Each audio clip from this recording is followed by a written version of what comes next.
My name is Luke Bryant and I'm the senior pastor of Liverpool One Church alongside my beautiful wife, Emma.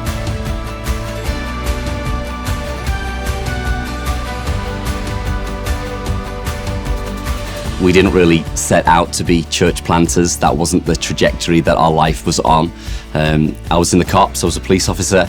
I'd done that for in excess of 10 years. I think we just had this overwhelming sense that the call of God was on our life to start a church in our home city now. We felt that the current expressions of church were not working. Historically, what we know of throughout not only the UK, but it's particularly pertinent in Liverpool, is that church numbers are on the decline. And I think it's having seen all of those things, when it all comes together, you think something's got to change, someone's got to do something about this. And if the way that the church is building is not working, we've got to re-engineer it and create environments that make it possible for people to follow God in a way that they feel like they can connect with this and it resonates with where they're at in life. So the vision at Liverpool One Church is real simple. We exist to change lives for Christ, one life at a time.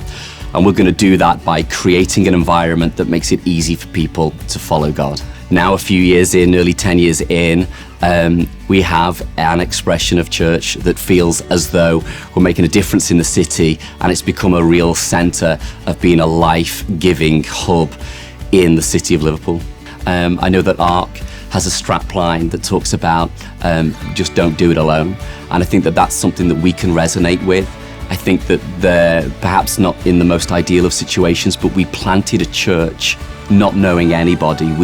Ministry was not our background. We'd reached a stage in our church and in our own personal lives where we were like, I don't think that we would want anybody else to do things the way that we had done it.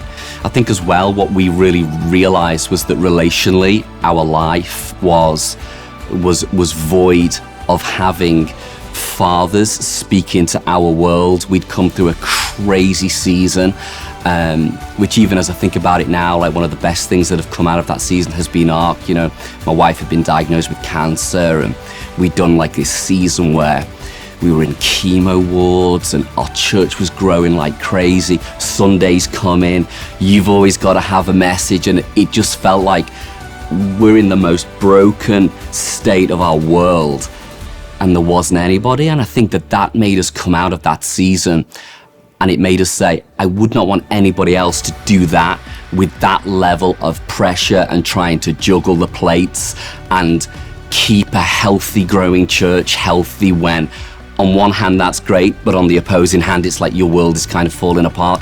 And hearing about how ARC plants churches today and how ARC goes about implementing just systems and structures and how there's a plan and how you don't have to wing it and just hit and hope for the best, there's a better way. So I think that we were those kids that now feel like actually Em and I feel like we've been adopted by the ARC family, and I think that our main motivation for even wanting to just be a part of that is so nobody else has to do what we did. And I think that that's what we're super passionate about today.